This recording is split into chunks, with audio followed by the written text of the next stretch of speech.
वेदना स्टोरीज में आपका स्वागत है। मेरी आज की कहानी है दुखद निधन। मेरी ब्लड प्रेशर की दवाई खत्म हो गई है और मुझे खांसी भी बहुत हो गई है। साहिल बेटा, आज रविवार है, तेरे ऑफिस की छुट्टी है, तो जरा मेरे लिए दवाई ले आना। खांसती भी बोली सीमा जी।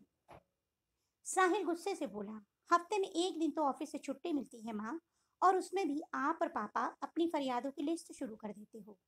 कितना भी कर लो मगर आपको मुझसे कोई ना कोई शिकायत लगी रहती है।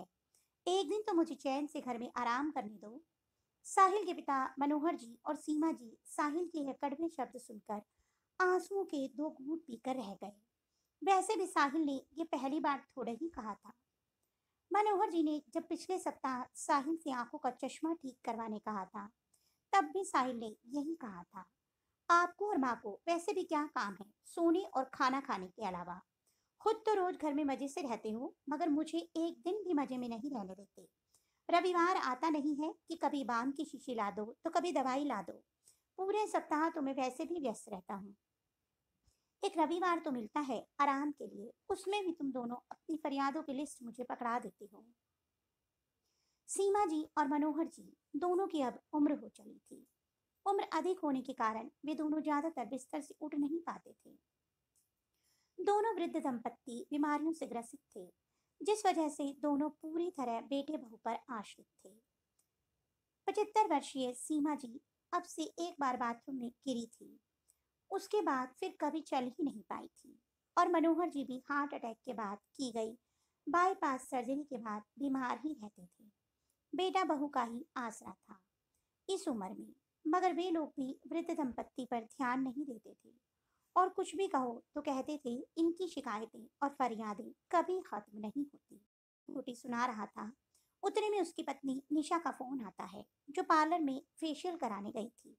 निशा बोली, साहिल, मैं यहाँ पार्लर में हूँ, क्या तुम मुझे लेने आ सकते हो? साहिल, जिसकी आवाज अपने माता पिता के लिए इतनी कठोर थी, निशा का फोन आने पर जैसे उसकी आवाज में मिश्री खुल गई। हाँ डार्लिंग, अभी आता हूँ। वैसे भी आज संडे है, फ्री हूँ बोलकर उसने अपनी बाइक की चाबी निकाली और तुरंत निशा को पार्लर लेने चला गया। निशा और साहिल बाहर से आते वक्त अपने साथ खाने पीने का सामान भी ले आए, मगर किसी ने अपने माता पिता को खाना खाने भी नहीं पूछा। दोपहर के 3 बज चुके थे, मगर अब तक किसी ने मनोहर जी और सीमा जी को खाना नहीं दिया था।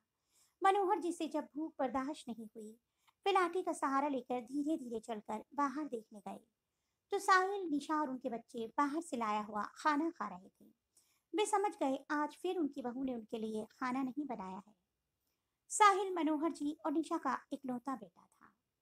जिस साहिल को पढ़ाने लिखाने में उसके माता पिता ने अपना खून पसीना एक कर दिया था, वही बेटा बड़ा होकर इतना बदल जाएगा, यह किसी ने न सोचा था। मनोहर जी अपने कमरे में आए तो देखा बेचारी सीमा जी जोर जोर से खांस रही है। सीमा जी के पास पड़ी बोतल का पानी भी खत्म था। बहू तो कभी सास ससुर के कमरे में ही नहीं आती थी। कभी कभार दोनों पूरे दिन भूखे ही रह जाते थे। कभी कभार बहू खाना दे जाती थी तो खा लेते, वरना भूखे ही सो जाते थे। सीमा जी की खांसी की आवाज सुनकर बाहर बैठी निशा जोर से चिल्लाई, बुढ़िया पूरे दिन खांसती रहती है, चैन से खाना भी नहीं खाने देती। साहिल बोला, उन दोनों का काम ही क्या है, तुम क्यों गुस्सा करके अपना मुंह खराब कर रही हो? मनोहर जी और सीमा जी फिर आंसुओं के दो घूंट पीकर रह गए। मनोहर जी लाठी का सहारा लेकर रसोई में गए और सीमा जी के लिए पानी ले आए। साहिल यह देखकर मनोहर जी के कमरे में आकर गुस्से में बोला, पापा, हम क्या खा रहे हैं यही देखने आए थे ना हम। आप लोगों के लिए निशा खिचड़ी बना देगी, जो थोड़ी देर बाद आपको मिल जाएगी। यूं किसी का खाना झांकने आना अच्छी बात नहीं, समझे? कहते हुए साहिल ने जोर से उनके कमरे का दरवाजा बंद कर दिया। मनोहर जी तो बेचारे पानी लेने आए थे। साहिल ने जो भी कहा उस बात का मनोहर जी के दिल पर ऐसा असर पड़ा कि उन्हें हृदयाघात हो गया और वह उसी पल भगवान को प्यारे हो गए। सीमा जी ने मनोहर जी को बहुत जगाने की कोशिश की, मगर मनोहर जी की आंखें सीमा जी को निहारती हुई खुली की खुली रह गई थी। बाहर से साहिल और निशा की हंसी ठिठोली की आवाजें आ रही थी। किसी को अपने माता पिता की कोई फिक्र नहीं थी। सीमा जी ने पास पड़ी मच्छरों को मारने वाली दवाई उठाई और खा ली, और वे भी मनोहर जी के कंधों पर सिर रखकर हमेशा के लिए उन्हीं के पास चली गई।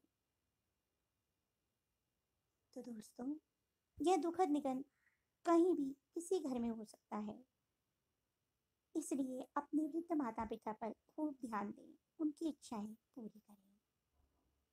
तो दोस्तों, आपको मेरी कहानी कैसी लगी कमेंट बॉक्स में अवश्य बताइएगा। अगर आपको मेरी कहानी अच्छी लगी तो मेरी कहानी को लाइक कीजिए और चैनल को सब्सक्राइब करना मत भूलिए। जल्दी एक नई कहानी के साथ मिलूंगी, तब तक के लिए बाय बाय।